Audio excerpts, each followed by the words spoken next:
Buenas noches a todos, hermanos, sean bienvenidos a nuestro curso de Biblia. Vamos a continuar. Estamos hablando del libro de Números. La vez pasada ya empezamos a leer un poco del libro de Números. Empezamos a hablar sobre las quejas que empieza a tener el pueblo. Por un lado decíamos las quejas en la orilla del campamento, que representaban, ¿verdad?, las cosas que estaban de fuera. Y luego veíamos los primeros versículos, ¿verdad?, referentes al siguiente episodio, ¿no?, que nos va hablando precisamente de estas quejas, ¿no? Entonces, habíamos leído, ¿qué versículo es esto? A ver. Sí, que se quejaban, ¿no?, porque no tenían comida, ¿no? Ya se habían aburrido de la hermana, en eso nos habíamos quedado, ¿no? Y entonces vamos a continuar, ¿no?, cómo Moisés va a actuar. Pero la vez pasada se me había pasado a analizar una cosa muy importante, ¿verdad? ¿Quién es el que empezó con todo el ser inconforme por la comida? Dice, la chusma que se había mezclado con el pueblo se dejó llevar por su apetito. La chusma, ¿no? Y entonces decíamos, esta chusma que se refiere, ¿verdad?, a toda la gente que salió de Egipto, que no es propiamente parte del pueblo de Dios. Ellos no eran parte del pueblo de Dios, sino que se salieron junto con ellos, ¿verdad?, con el pueblo de Israel, y estos son los que van a empezar a hacer precisamente la queja, ¿no? Y lo habíamos dicho, analizamos lo de la queja, decíamos que se sentían insatisfechos, pero no analizábamos qué era eso de la chusma, ¿no? La chusma entonces sería esta gente que salió junto con los israelitas, ¿verdad?, para empezar su proyecto, ¿verdad?, que salen junto con el pueblo, pero que no pertenecen al pueblo, ¿no? Por lo tanto, representan cosas externas al pueblo. Quiere decir que a veces los que comienzan con las inconformidades en la vida, ¿no?, a veces los que empiezan con las quejas en la vida, son precisamente las cosas externas, ¿no?, lo que no pertenecen al pueblo. Las quejas empiezan cuando dejamos entrar otras realidades que no son parte de nuestra vida, ¿no?, que no son parte de nuestra historia, que no son parte de lo que nos toca, ¿no? Y a veces empezamos a dejar cosas que no nos pertenecen, ¿no? Y a veces dejamos que entren puntos de vista que no son parte de nosotros, y ahí empiezan las quejas, ¿no? Las quejas empiezan cuando dejamos entrar cosas que son externas a nosotros, ¿no? Es lo que dice, ¿no? Con la chusma entonces se representa las cosas que son externas, que entran y que son los que provocan las quejas, ¿no?, las críticas, que son los que permiten eso. ¿Cuántas veces nosotros efectivamente permitimos que entren tantas cosas que no son de nosotros, ¿no?, que no pertenecen a nosotros? Y nos empezamos a hacer ideas o cosas por lo que alguien dijo, por lo que alguien contó, ¿no? A veces nos quejamos de alguna persona y a veces ni siquiera tenemos nada en contra. A veces nos empezamos a quejar de esa persona porque alguien me contó algo. O sea, ni siquiera era mío, ni siquiera me lo dijeron a mí, ni siquiera lo viví yo, vaya, no era parte de mi vida. Pero como alguien me lo contó, entonces dejé que entrara en mi vida, ¿no? Y empieza la crítica, ¿no? Empieza la situación adversa, ¿no? O sea, la crítica, por lo tanto, la queja empieza en este episodio, ¿verdad?, de la comida, precisamente porque hay algo exterior a ellos, ¿no? Entonces, fíjense cómo en los primeros 3 versículos, ¿verdad?, decía que la queja empezó en la orilla del campamento, ¿no?, en la parte, ¿verdad?, los que no se sentían parte de la comunidad, ¿no? Decíamos hace 15 días, ¿no?, decíamos, cuando alguien, ¿verdad?, no se siente parte de la comunidad, empieza a quejarse, ¿no?, porque no se siente identificado. Y ahora la queja empieza no por los que no se sienten parte, sino porque son realidades que son externas, ¿no?, que no nos corresponden. Lo que me contaron, lo que me dijeron, son realidades externas que a veces dejamos que entren y no permitimos, ¿verdad?, que vayan transformando nuestra vida a lo que se debería de vivir, ¿no? Al contrario, vamos destruyendo nuestro interior. Los malos entendidos son cosas externas, ¿no?, que permitimos que entren y empiezan las quejas, ¿no? Lo que otros hacen o me contaron que hicieron son cosas externas. A veces las quejas empiezan por cosas que no nos pertenecen, ¿no?, que no son parte de nosotros. Ahí comienzan los problemas, ¿no? Entonces, esa sería como la idea principal, ¿no?, que aparecería ahí. Y entonces sí, el pueblo se empieza a quejar, ¿no?, empieza a decir que no quiere comer maná, que quiere comer carne, ¿no? Y entonces Moisés se va a dirigir a Dios su oración. Dice, Moisés oyó llorar al pueblo, a todas sus familias, y cada uno a la puerta de su tienda. Se irritó mucho la ira de Yahvé, a Moisés le pareció mal y le dijo a Yahvé, ¿por qué tratas mal a tu siervo? ¿Por qué no he hallado gracia ante tus ojos, para que hayas echado sobre mí la carga de todo este pueblo? ¿Acaso he sido yo el que ha concebido este pueblo, el que lo ha dado a luz, para que me digas, llévalo en tu regazo, como lleva la nodriza al niño de pecho? ¿Hasta cuándo prometí con juramento a sus padres? ¿De dónde voy a sacar yo carne para dársela a este pueblo que me llora diciendo, danos carne para comer? No puedo cargar yo solo con este pueblo, es demasiado pesado para mí. Si vas a tratarme así, mátame, por favor, si he hallado gracia a tus ojos, para que no vea ya más mi desventura. Entonces tenemos aquí, ¿verdad?, la queja de Moisés, ¿verdad? Moisés empieza a lamentar de todo esto, ¿no? Es decir, cuando Moisés empieza a escuchar todas las quejas del pueblo, ¿verdad?, cuando empieza a escuchar que quieren carne, ¿verdad?, y Moisés obviamente dice, ¿de dónde voy a sacar carne? Entonces Moisés dice, no, ¿por qué me tratas así? O sea, ¿por qué permites que este pueblo sea así, no? O sea, yo ya no puedo con esta carga, ¿no? O sea, y ciertamente, si lo pensamos bien, pues pobre Moisés, ¿no? Pues estar cargando con este pueblo, ¿verdad?, guiarlo, y ahora que están aquí llorando que porque no tienen carne, dice, pues no, o sea, yo no lo saqué, ¿no? Tú lo escogiste, y ahora yo lo tengo que guiar, ahora tengo que alimentarlo con carne. ¿De dónde voy a sacar carne, no? Por lo tanto, Moisés se da cuenta, ¿verdad?, que tiene una carga difícil por delante. Generalmente Moisés siempre verá que el pueblo se queja, Moisés intercede con Dios y Dios ayuda. En este caso Moisés no intercede. En este pasaje, curiosamente, Moisés no intercede, sino que se lamenta, ¿no? Y trata de darse cuenta de su debilidad, ¿no? Reconoce delante de Dios que él no puede, que él no puede seguir adelante. Por un lado, reconoce su flaqueza, ¿no? Reconoce que no lo puede todo. Que bueno, aquí el lamento de Moisés, pues sería entonces el reconocer que todo esto le está desbordando, ¿no? O sea, ya han caminado por el desierto, ¿verdad? Lleva un largo tiempo y el pueblo no entiende, ¿no? Y Moisés ya no sabe cómo hacerlos entender. Quiere decir que Moisés se da cuenta de su debilidad, ¿no? O sea, la última palabra, ¿quién la debe de tener en esto? Pues Dios, ¿no? Yo ya no puedo con este pueblo, o sea, tú eres el que lo sacaste, tú eres el que ayúdame, ¿no? O sea, tú eres esto, ¿no? O sea, yo confío en ti, porque toda la lamentación de Moisés no es una lamentación, ¿verdad?, de la que llora como el pueblo, sino que tiene confianza, ¿no? Tú llévalo en tu regazo, ¿verdad?, como la nodriza que lleva al niño de pecho, o sea, tú tienes la facilidad de llevarte a este pueblo, ¿no?, de ayudarlo, de acompañarlo, de guiarlo, pero yo no puedo. O sea, finalmente Moisés se da cuenta de sus debilidades, ¿no? Yo no puedo ya con ese pueblo. Y entonces, por un lado, podemos ver aquí la debilidad de Moisés, se da cuenta de que él no puede todo, reconoce su debilidad, ¿no? A veces, pues, hay que reconocer cuando no podemos hacer algo, ¿verdad? Y decir, yo no puedo esto, no puedo porque me rebasa, porque me cansa, porque me es imposible, yo qué sé, ¿no? O sea, Moisés se da cuenta que no puede. Pero también, ¿verdad?, está en relación a las quejas, ¿no? Porque en el fondo Moisés ya no puede más, porque se da cuenta precisamente de todas las quejas que tiene que estar soportando, ¿no? Y entonces podemos ver que Moisés se ve rebasado por esto. Y esto nos da entonces otra enseñanza muy importante de las quejas. A veces cuando alguien se la vive queje y lamentándose y criticando y diciendo que por qué está siempre de inconforme, siempre cuando uno está así, pues uno destruye el ánimo de los demás, ¿no?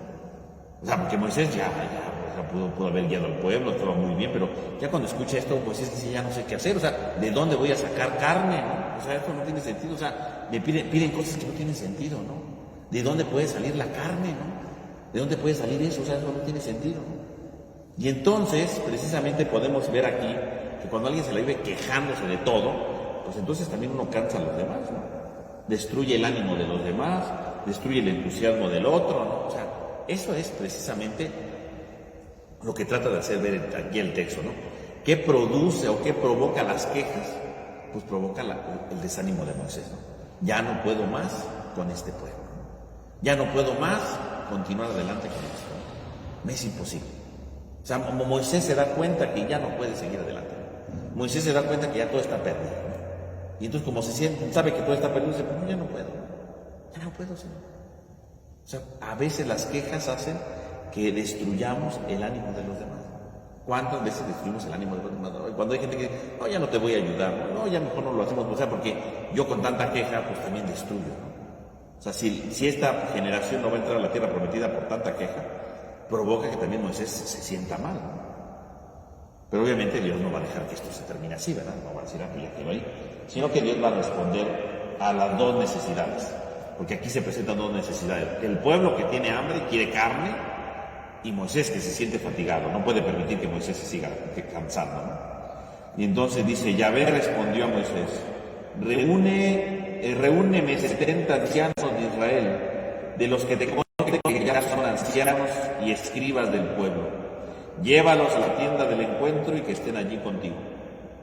Yo bajaré a hablar contigo, tomaré parte del espíritu que hay en ti y lo pondré en ellos, para que lleven contigo la carga del pueblo y no tengas que llevarla tú solo.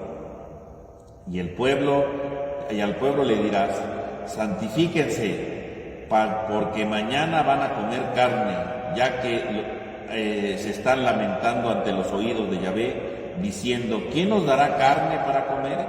Mejor nos iba en Egipto, pues Yahvé les va a dar carne y comerán no un día, ni 2, ni 5, ni 10, ni 20 lo comerán, sino un mes entero, hasta que les salga de las narices y les dé náuseas por haber rechazado a Yahvé que está en medio de ustedes, y lo habrán lamentado en su presencia diciendo, ¿por qué salimos de Egipto?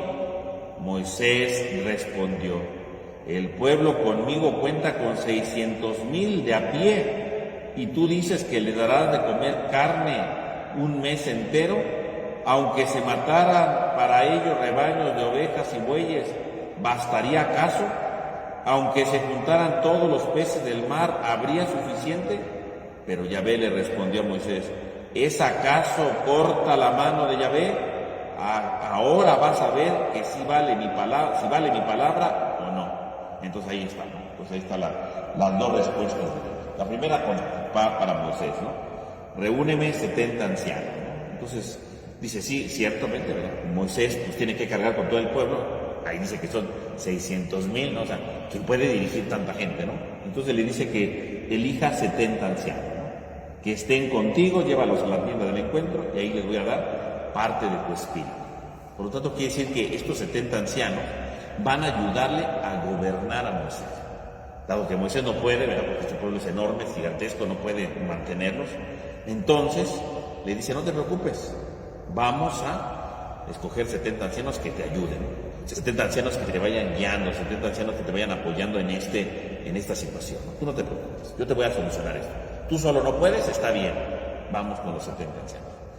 Si ustedes leen el libro del Éxodo, ¿verdad? En el capítulo 24, también se hablan ahí de 70 ancianos, ¿verdad? Ahí aparece la narración donde está Moisés, Aarón, Nadab, ¿verdad? Y ahí aparecen unos 70 ancianos.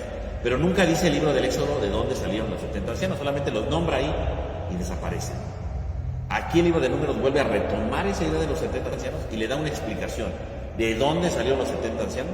Son 70 personajes que escogió Dios, precisamente, bueno, que escogió Dios a través de Moisés para poderle ayudar en el gobierno del pueblo. Entonces ahí se va entendiendo lo que en Éxodo 24 venía, ¿no? Cómo va a ayudarle, ¿verdad? Precisamente para que pueda vivir esto, ¿no? Y no van a gobernar por sí mismos, sino que Dios les va a dar el espíritu de Moisés, parte del espíritu de Moisés, para que vivan, para que piensen como Moisés. O sea, finalmente, ¿quién es el líder de todo esto? ¿Verdad? El representante de Dios es Moisés. No porque haya 70 personajes significa que esos 70 personajes van a hacer lo que se les antoje, ¿verdad? Cada quien tiene su idea, cada quien tiene su proyecto. No. Son 70 personajes que van a ayudar a Moisés, pero Dios le da parte del espíritu de Moisés, ¿para qué? Para que actúen como Moisés, para que se comporten como Moisés, no para que hagan lo que se les antoje a ellos, ¿no?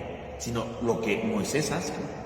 Por eso les da parte del espíritu de Moisés, ¿no? O sea, este gesto de darles el espíritu de Moisés es muy importante, ¿no? Porque significa que entonces estos 70 hombres van a pensar como Moisés, no van a pensar como ellos mismos, ¿no? No es que quieran dirigir al pueblo, ¿no? Pues imagínense 70 personas dirigiendo un pueblo, pues eso va a ser un caos, ¿no? No, van a dirigirlo con el espíritu de Moisés. O sea, en el fondo, ¿qué está diciendo el texto? El único líder es Moisés. Y estos 70 que le van a ayudar, pero con las directrices de Moisés, ¿no? Como Moisés manda, no como ellos quieran mandar. Por eso dice que les da parte del espíritu. Entonces, quiere decir que aquí encontramos entonces esta idea que es fundamental. Hay quien le va a ayudar a Moisés, y esto que le van a ayudar a Moisés, van a dirigirse conforme a lo que dice Moisés, no conforme a lo que a ellos se les antoje, ¿no? Porque si no hay un problema, ¿no? Si voy a hacer lo que a mí se me antoja, pues no habría orden. Incluso, ¿verdad? Este pasaje, ¿verdad?, se ha visto a veces como una base, ¿verdad?, para el orden sacerdotal, ¿no? Porque en el orden sacerdotal, ¿verdad?, ¿quién ordena a los presbíteros? El obispo ordena a los presbíteros, les impone las manos, ¿no? Y es una manera de decir, ¿verdad?, tú tienes parte de mi espíritu, porque se supondría que el presbítero hace lo que el obispo dice, ¿no? Piensa como el obispo, ¿no? Digo, no porque no tenga su libertad, no tiene su libertad, pero trata de orientarse conforme a lo que el obispo le manda, conforme a lo que el obispo le va indicando, ¿verdad? No conforme a lo que él nada más se le ocurrió. Pues a mí se me ocurre esto, no. Tú vives según, tú fuiste ordenado sacerdote según, ¿verdad?, para vivir conforme a lo que el obispo va orientando, porque supone que el obispo es el que dirige la comunidad, la diócesis, y sus presbíteros son sus representantes, entonces deberían de vivir conforme a eso. Igual estos 70, ¿qué hacen? Viven conforme a lo que Moisés dice. Por lo tanto, hay una unidad en el espíritu. Y este número de los 70 es muy importante porque parece ser, ¿verdad?, que el número 70 es un valor de personajes para el gobierno. Incluso, ¿verdad?, en la época de Jesús, recordarán ustedes que los que gobernaban religiosamente era el Sanedrín. El Sanedrín, ¿verdad?, era este grupo de personajes, ¿verdad?, formado por sacerdotes, por los escribas, los fariseos, ¿verdad?, personajes selectos, que formaban el Sanedrín y que dirigían la vida religiosa del pueblo. ¿Cuántos formaban el Sanedrín? 70. Entonces el número 70 parece ser que es un número de gobierno. Entonces el Sanedrín estaba formado por 70 gentes. Aquí Moisés, ¿cuánta gente tiene? 70 ancianos. Y es muy importante porque dice, escoge a los ancianos. ¿Por qué a los ancianos? ¿Por qué no dice que escoja a los jovencitos? No, porque los ancianos son personas maduras. Y sobre todo son personas con experiencia. Porque a lo mejor hoy día, ¿verdad?, los ancianos son vistos como gente que no vale la pena, ¿no? Son vistos como gente que ya son, están en las últimas, están respirando las extras, ya deberían morirse, ¿no? Así lo de la sociedad hoy día, ¿no? Gente que ya no vale la pena, ¿no?, en general, ¿no? Pero en la antigüedad los ancianos eran vistos como gente llena de experiencia, ¿no?, de madurez. Y por lo tanto, ¿quiénes dirigen al pueblo? Los ancianos. Porque los ancianos son los que ya tienen experiencia de la vida, ¿no? Ya tienen experiencia de situaciones, ¿no? Entonces, los que van a dirigir son los ancianos. Y efectivamente, no solamente con Moisés, sino desde la época de Abraham, ¿quiénes eran los que dirigían en las tribus? Los ancianos. Porque son gente que ya tienen experiencia de vida, ya saben qué ha sucedido, ya saben qué ha pasado, ¿no? Entonces, los ancianos tienen un valor importante desde la antigüedad, ¿no? Son en nuestros tiempos que se ven como si fueran estorbos, ¿no?, como que no deberían de estar, mejor que ya se mueran, ¿no? Porque hoy en día no se les reconoce ningún valor, ¿no? Pero en la antigüedad los ancianos tenían un gran valor, ¿no? Hoy se les quiere descartar, ¿no?, como dice el Papa Francisco, ¿no?, una cultura del descarte, ¿no? Es decir, ya no valen, ya no tienen ningún sentido, ¿verdad?, los ancianos. No, tienen un valor, todos tenemos un valor. Y la antigüedad lo tenía claro. ¿Quién puede dirigir a un pueblo? Pues un anciano. Tiene más experiencia, ¿no? Un joven, bueno, se puede dejar impresionar por algo, puede dejarse llevar por sus ímpetus y regarla, ¿no? Quien gobierna en la antigüedad es un anciano. Por eso le dice a Moisés, escoge 70 ancianos, mi madre, ancianos. No jóvenes, ancianos, gente con experiencia, que por lo menos tengan algunas bases para no dejarse impresionar con cualquier cosa. Y vamos a ver que tiene razón de ser, porque al final, ¿verdad?, aparece en el mismo episodio, hay una confrontación, ¿verdad?, por este momento, por este motivo. Entonces soluciona el problema de Moisés, escógeme 70 ancianos. Y luego va con el pueblo, ¿no? Pues dile al pueblo que se santifique, ¿no?, o sea, que se prepare, ¿no?, porque les voy a dar carne. Sí van a comer carne, y no un día, no 3, no 10, no 20, un mes completito van a comer carne. ¿Y qué significa esto? Significa que, sí, por un lado, pues Dios sigue siendo providente, Dios les va a seguir dando lo necesario. Pero si ustedes se dan cuenta, Dios no les va a dar la carne simplemente porque quieran la carne y los quiera consentir, no. Se van a comer un mes hasta que se harten de la carne. Y hasta que la saquen, hasta que les salga por las narices y les dé náuseas por haber rechazado a Dios. Es decir, Dios sí, se les va a dar la carne, está quejando, se les va a dar la carne. Pero en el fondo no les da la carne simplemente porque, a ver, un antojito, ¿verdad? Tenían ganas de carne, pero aquí les va. No, o sea, porque en el fondo el pedir la carne no fue simplemente una petición amable, ¿verdad? Señor, es que ya nos aburrimos, ojalá pudiera haber una carne, ¿verdad? Bueno, una petición amable. No. ¿Por cómo pidieron la carne? Quejándose, ¿no? Lamentándose, ¿no? Incluso poniendo en duda la acción de Dios, ¿no? ¿Para qué salimos de Egipto? ¿No? Como diciendo, allí sí había carne y aquí no hay carne. ¿Para qué nos salimos? O sea, no han visto nada de la liberación, no han apreciado nada de lo que Dios les regala, no han apreciado todos los signos de Dios. Todo lo que Dios ha hecho por ellos no ha valido nada, porque ahora se está quejando por una carne. O sea, vale más un pedazo de carne que todo lo que Dios ha hecho por ellos. Entonces, todo lo que hizo Dios de las plagas en Egipto, ¿no? Abrir el mar, ir caminando por el desierto, darles el maná, darles una ley, etcétera. Todo lo que Dios ha ido haciendo con ellos, acompañarlos, no dejarlos. Hoy salen con que era mejor estar en Egipto. Entonces, en el fondo, la queja no solamente es por querer comer carne, la queja está en el decir, estábamos mejor en Egipto. O sea, todo lo que Dios ha hecho no ha valido la pena. O sea, la queja está en decir, no reconocemos la acción de Dios. No nos interesa la acción de Dios, no nos interesa nada de esto. Y como no nos interesa, pues no vale la pena. Entonces, por eso Dios dice, pues sí les voy a dar carne, pero un mes, hasta que se harten de la carne, ¿no? Tantas ganas tienen, llénense de carne, ¿no? Esto es una imagen precisamente de lo que implica precisamente las quejas, ¿no? El irse quejando, decíamos, ¿no? Porque cuando uno se queja por algo, puede obtener lo que quiere, porque se queja. Pero generalmente cuando uno obtiene algo a causa de las quejas, ¿verdad? Porque me estoy quejando con mi familia, porque me estoy quejando con mis amigos, y de repente dicen, ya me tienes harto, ¿no? Ya te voy a dar lo que quieres. Pero las cosas no sirven, ¿no? Porque si me dan lo que estoy pidiendo, no me lo están dando de buena gana, ¿verdad? Me lo están dando para que no esté dando lata, ¿no? Me lo están dando para que ya no esté quejando, me lo están dando para que ya no esté diciendo de cosas, ¿no? Pero no me lo dan porque me lo merezca o porque tengan ganas de dármelo. Me lo están dando más para que no delate, ¿no? Y entonces, por eso dice, van a llenarse y les va a dar náuseas. O sea, ¿a qué se refiere Dios con eso de que les va a dar náuseas? Como diciendo, tanto quieren la carne, tanto se están olvidando de mi acción, pues ahí tienen su carne. Pero en el fondo, esta carne no le van a encontrar sentido a la carne, ¿no? Porque ustedes mismos se han ganado esta carne de mala gana, ¿no? Despreciando mi amor, despreciando mi salvación, despreciando lo que yo he hecho. Y por eso esa carne ni les va a agradar. Hasta al final de tanta carne que van a comer, hasta náuseas les van a dar. O sea, en el fondo no es porque Dios quiera que les den náuseas, ¿verdad? Se sientan mal, no.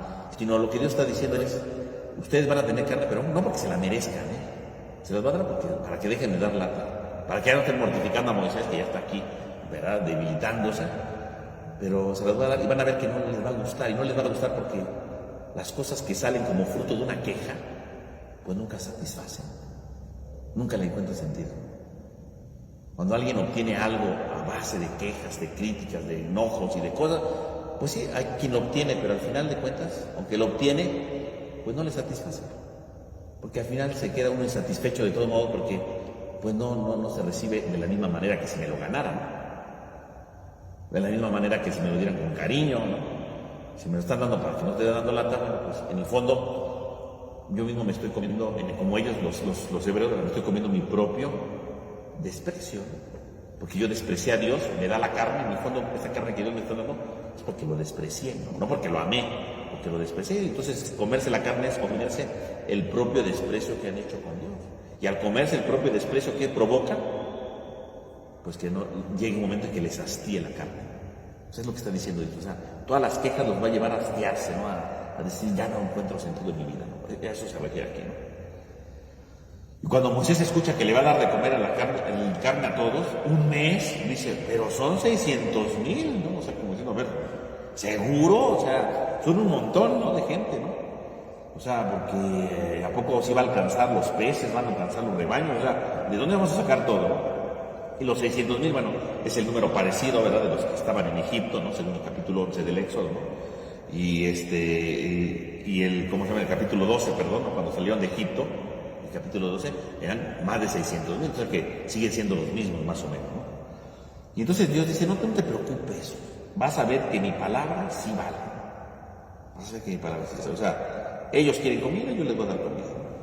Y entonces Dios les va a dar lo que quiere, no porque se lo merezcan, sino porque están de quejumbrosos. Y esas mismas quejas, como ya lo hemos dicho, pues es lo que va a impedir que entren a la tierra prometida, ¿no? Porque no aprenden a valorar nada, no saben pedir las cosas, ellos mismos se destruyen, poco a poco, ¿no? Las quejas destruyen. Aunque obtengan lo que quieren, se están destruyendo. Porque esta carne no les va a satisfacer, al final de cuentas los va a hastiar y no va a servir de nada. Entonces tenemos aquí las dos respuestas de Dios. La primera respuesta, escoge 70 ancianos. La segunda respuesta, les voy a dar carne un mes, ¿no? Ahí están las dos respuestas de Dios. Y entonces viene la acción.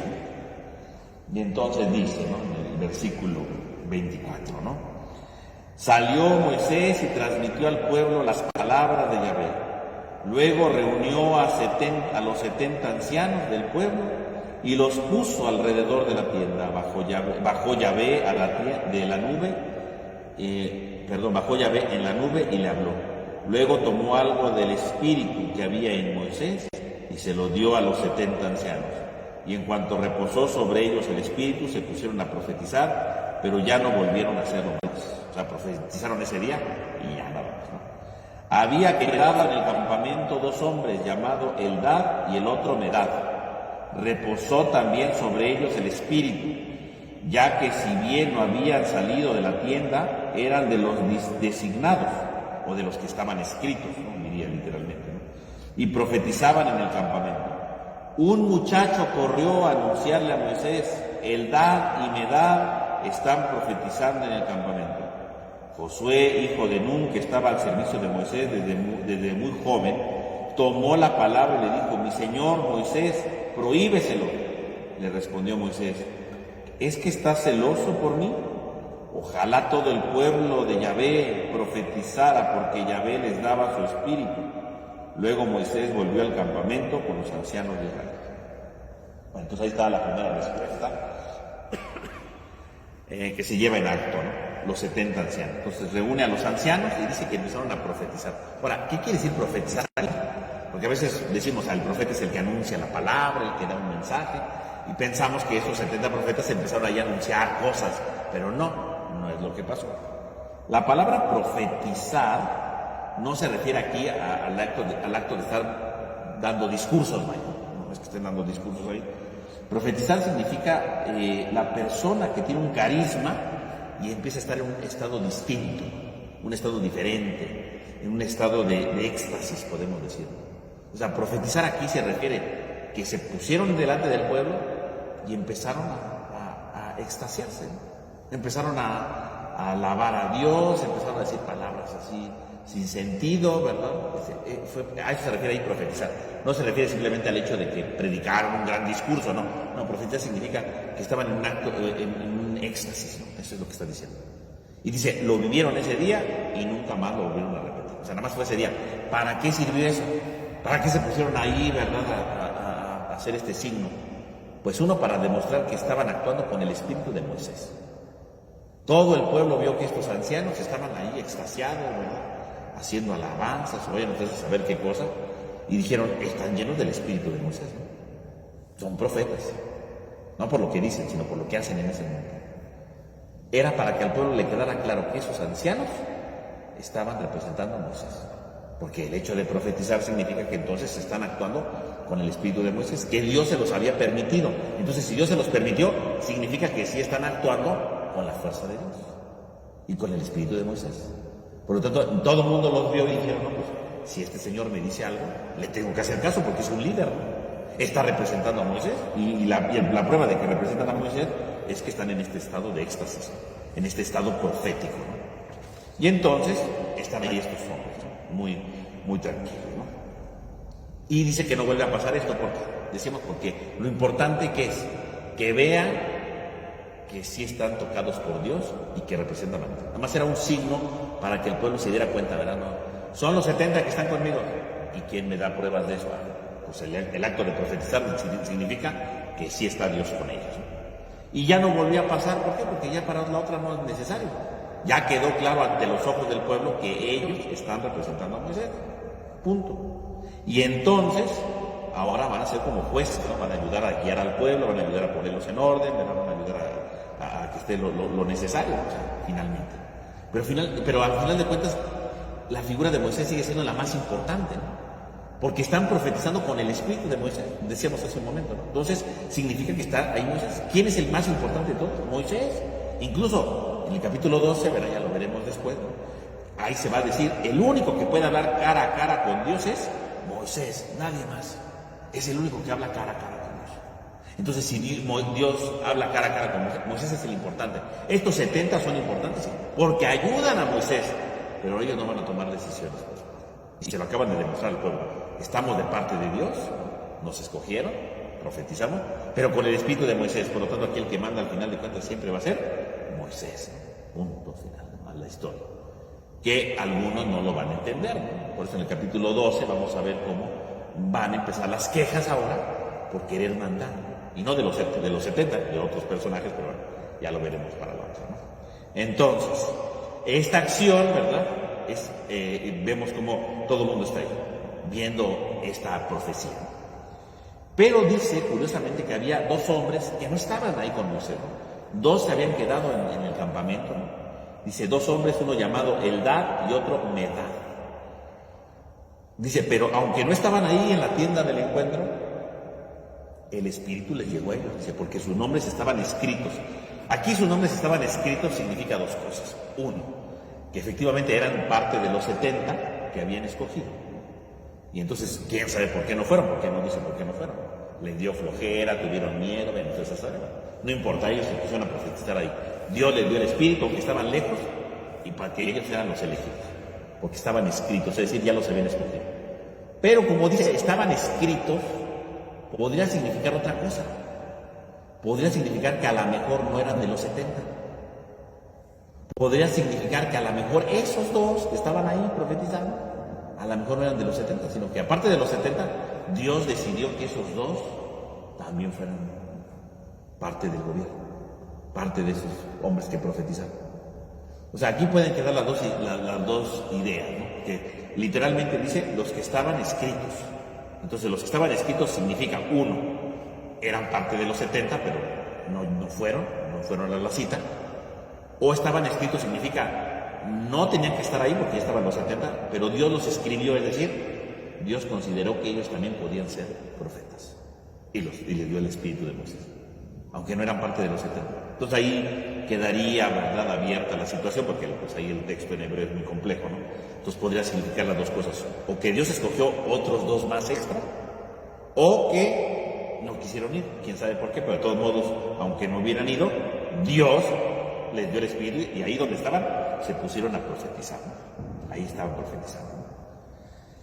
Y dice que se llaman Eldad y Medad. ¿Y entonces qué quiere decir? Eldad quiere decir Dios amado, ¿no? Dios amado. O sea, el amor de Dios se ha manifestado en él. Es decir, este hombre, ¿por qué va a profetizar? Pues porque el amor de Dios se ha manifestado en él. No profetiza porque sea, hay un hombre muy bueno, ¿verdad? Un hombre extraordinario, no. Ni sabemos nada de él, ni va a volver a aparecer en el libro de Dios. Sin embargo, ¿por qué Dios lo escogió? Ya sea para que sea de los 70 o sean extra. ¿Por qué Dios lo escogió? Pues porque Dios lo ama. ¿Por qué alguien puede dirigir al pueblo de Dios? Pues porque Dios lo ama. No por otra cosa, ¿eh? No que, ay, qué bien bueno, bien inteligente, no. Dios lo escoge para que guíe al pueblo, junto con Moisés, claro, ¿pero por qué? Pues porque Dios lo ama, ¿no? Y confía en él, ¿no? En el fondo, cuando alguien dirige algo, ¿verdad? Pues es porque Dios ama. Todos somos, en el fondo, Eldad, ¿no? Somos, Dios nos ama a todos nosotros, ¿no? Y como Dios nos ama, pues Dios confía en nosotros, ¿no? Que a veces no respondemos como deberíamos y nos equivocamos, pero pues Dios confía en nosotros por una sencilla razón, porque Él nos ama. Es eso. Y Medad, ¿verdad? Quiere decir el que recibe el amor, ¿no? El que mide el amor, el que es cariñoso, vaya, ¿no? El que es cariñoso, el que va repartiendo amor, vaya, ¿no? Eso significaría Medad, ¿no? El que reparte amor, ¿no? Y entonces, ¿para qué escoge Dios a profetizar a alguien? Pues para repartir amor. En el fondo, guiar al pueblo no es otra cosa sino repartir amor. Pues estos 70 ancianos van a gobernar, van a ayudarle a Moisés, ¿verdad? Claro. ¿Pero para qué? O sea, ¿en qué sentido? ¿Para sentirse superiores y decir, ay, aquí yo soy el que mando, ¿verdad? Aquí yo soy el mero mero. No, no. Uno lo hace porque está llamado a guiar al pueblo, a ayudar en este caso a Moisés. ¿Para qué? Para repartir amor. Porque el acto de gobernar, el acto de guiar a un pueblo es precisamente para repartir amor. Entonces, si nos damos cuenta, en el fondo estos dos personajes están diciendo por qué Dios escogió a los 70. Dios escogió a los 70 no porque fueran ni los mejores, los perfectos, los más buenas gentes de todas las tribus, no. Dios escogió a estos 70 porque Dios los ama, porque Dios confía en ellos. Y los escogió ¿para qué? Para que ellos repartan amor, para que su ministerio sea un continuo de repartir amor. Es eso. Y entonces, siempre que Dios escoge a alguien, ¿verdad? Para guiar a un pueblo, para guiar a una familia, para guiar a un grupo, yo qué sé, ¿no? En el fondo, ¿por qué escoge a alguien? Pues porque lo ama a Dios y porque lo ama, confía en Él, ¿no? Y lo escoge para gobernar, para guiar. ¿Y qué significa guiar al pueblo? Pues amar, ¿no? Repartir amor, dar amor. O sea, en el fondo es eso. Esa sería la meta de todo, ¿no? Que yo soy capaz de repartir el amor, ¿no? Que yo soy capaz de compartir lo que Dios me ha dado. Entonces, estos dos personajes, en el fondo con sus nombres, lo que están diciendo es cuál es el sentido de la elección de los 70. ¿Por qué te eligió? Porque te amo. ¿Para qué te eligió? Para que repartas amor. Para eso es. No es para otra cosa. Entonces aquí tenemos estos dos nombres que ya entonces nos hablan no solamente de dos personajes desde el momento, ¿verdad? Sino también tienen un significado profundo, ¿no? Nos está diciendo para qué elige Dios, ¿no? Entonces siempre que alguien lo elija a Dios para algo, es que tengo que coordinar esto, es que tengo que dirigir este grupo, bueno, acuérdense que Dios lo elige para algo, lo elige porque lo ama y lo elige para amar, punto, ¿no? Es eso, ¿no? No hay más cosas que esperar, no hay más cosas que imaginar. Dios me elige porque me ama, no porque sea el mejor, ¿verdad? De seguro Dios me elige porque soy casi un santo, no. Dios te elige porque te ama simplemente, ¿no? Seas o no santo, ¿no? Pero te elige porque confía en ti, ¿para qué? Para que con lo que tú guíes, para que lo que tú gobiernes, para que lo que tú orientes, lo hagas con amor, manifiestes su amor. Eso sería, ¿no? Entonces, el nombre ya entonces nos está diciendo el objetivo de estos 70 ancianos. Van a ayudar a Moisés y fueron elegidos porque los ama para que repartan amor. Fin, ¿no? Y entonces aparece un joven, ¿verdad? Dice, cuando lo ve, un joven fue corriendo con Moisés y le dice, Eldad y Medad están profetizando en el campamento. Llega ahí un joven, y entonces aquí viene lo que se contrapone, ¿no? Dios escogió a los ancianos, ¿verdad? Porque se supone que son gente madura, gente que ya han vivido, entonces pueden guiar mejor al pueblo. Y del otro lado aparece un joven, no sabemos quién es el joven, aparece un joven. Y dice, es que están profetizando, como diciendo, aquí tendrían que estar todos y están estos dos allá, ¿verdad? Como tomándose un lugar que no les corresponde, ¿no? Porque es joven, pero no lo entendió. Por eso los que deben gobernar son los ancianos, porque ellos tienen experiencia en la vida. Un joven pues es muy impetuoso, muy fuerte, que bueno, ¿verdad? Entonces lo que sea malo, pero se puede dejar guiar por apariencia. Él vio que Eldad y Medad estaban predicando, se dejó llevar por las apariencias, ¿no? Están profetizando, entonces hay que callarlos, ¿verdad? Porque están haciendo cosas que Moisés no dijo. O sea, fíjense cómo un joven se deja impresionar por algo y por esa razón, ¿verdad? Le dice casi a Moisés que no lo deje profetizar, ¿no? Entonces ahí está la contraposición entre un anciano y un joven. ¿Quién debe de guiar a la comunidad? Un anciano, porque tiene más experiencia. El joven puede dejar impresionar por cosas y no entender el significado profundo, como en este caso, ¿no? Y entonces va y le dice ahí a Josué, que es otro joven, ¿verdad? Porque también sé que es joven, ¿verdad? Que ha servido a Moisés de la juventud, ¿no? Y le dice, prohíbeselos, ¿verdad? Prohíbeselos. Y entonces Moisés le dice, no, ¿cómo crees? ¿Cómo crees? O sea, ojalá todos profetizaran como ellos, ¿no? Ojalá todos se dejaran llegar por el Espíritu de Dios, ¿no? Ojalá todos se dejaran guiar. Si todos se dejaran guiar todo el pueblo, pues no tendríamos necesidad de más líderes, todos estaríamos en la misma sintonía. Pero todo lo que está pasando es precisamente porque no se dejan guiar por Dios. Qué bueno que estos 70, ¿verdad? Se dejaron guiar, ¿verdad? Se dejaron tocar por Dios. Y qué bueno que estos dos están predicando ahí en el campamento. Qué bueno, ojalá todos fueran así, ¿no? O sea, no, que no te gane el celo, ¿verdad? Que no te gane la envidia, ¿no? Que no te gane eso, ¿verdad? Como diciendo, uno solamente es el líder. No, aquí no hay líder. Sí, el líder soy yo, sí, pero aquí lo importante es que todos se dejaran guiar por Dios. Ojalá, ese es el sueño de Moisés, ¿no? Que nunca se le cumplió, pero ojalá todos se dejaran guiar por Dios. Si todos se dejaran guiar por Dios, no estarían quejándose de la carne, ¿no? Como dice Moisés, ojalá todos fueran así, ¿no? Y en el fondo, ¿qué le está dando una lección a Josué y a este joven, ¿no? Como diciendo, miren, no se dejen impresionar, ¿no? O sea, no busquen el poder, no busquen el poder. Es que Moisés es el líder, ¿por qué están profetizando? Moisés no le dio permiso. No, si Dios está actuando en ellos, déjenlos actuar. No se dejen impresionar por las primeras apariencias, ¿no? Son jóvenes, son inmaduros, por así decirlo, ¿verdad? Espiritualmente hablando, ¿no? Son inmaduros, mire, aprendan a ver los signos de Dios. Aquí la última palabra la tiene Dios, no la tienen ustedes. No la tienen sus ideales, no la tiene la búsqueda del poder. La última palabra la tiene Dios. No se dejen impresionar. Ojalá todos predicaran así. Ojalá todos se dejaran guiar por eso, ¿no? O sea, entonces Moisés invita a que no haya exclusividad, ¿no? A que no haya solamente alguien que es el principal, no, Moisés no teme competidores en su tarea. Moisés quiere que el pueblo viva bien. Si estos dos hombres empezaron a profetizar, pues qué bueno, mejor, ¿no? Quiere decir que hay personas que están abriendo su corazón a Dios, no como el pueblo que está encerrado en sus quejas y en sus anhelos de comer carne, ¿no? Porque ese es el problema ahí, ¿no? En este episodio.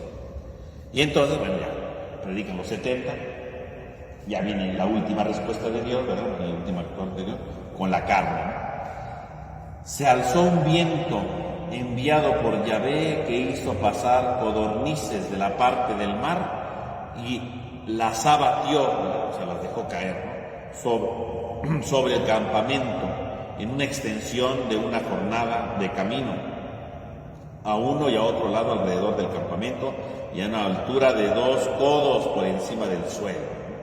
O sea que no era un pajarillo, ¿verdad? Sino que estaban todos amontonados, ¿no? Es lo que está dando a entender, ¿no?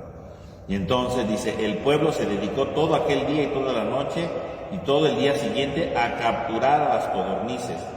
El que menos reunió fue 10 hamer y las tendieron alrededor del campamento, ¿no? O sea, tender significa que las abrieron, ¿verdad? Las dejaron secar, ¿verdad? Para que la carne no se echara a perder, ¿no? Todavía tenían la carne entre los dientes y todavía la estaban masticando cuando se encendió la ira de Dios contra el pueblo y lo hirió Dios con una plaga muy grande. Aquel lugar se llamó Kibrot Hatabá, porque allí sepultaron a la muchedumbre de glotones, y de Kibrot Hatabá partió el pueblo hacia Hazerot, donde acampar. Pues ahí está. Entonces finalmente viene la carne, ¿de dónde va a salir carne? Pues de las codornices, ¿no? Entonces la idea, ¿verdad?, que dice el texto de Números es que iban volando, ¿verdad? Vino un viento y a las pobrecitas pájaros, ¿verdad?, los tiró ahí, ¿verdad? Y pues todas quedaron ahí acontadas y todo el mundo las empezó a agarrar. Esa es la idea que da el libro de Números. Pero bueno, efectivamente esto puede pasar en el desierto, ¿verdad? Las pruebas sí, porque como el viento es muy fuerte, cuando van las codornices, ¿verdad?, pasando por el desierto, a veces el viento es muy fuerte, entonces lo que hacen las codornices es bajar, ¿verdad?, porque el viento no las deja volar bien, o vienen ya muy cansadas, y entonces bajaban, y efectivamente las pueden agarrar. O sea, si hay una explicación ahí, ¿verdad?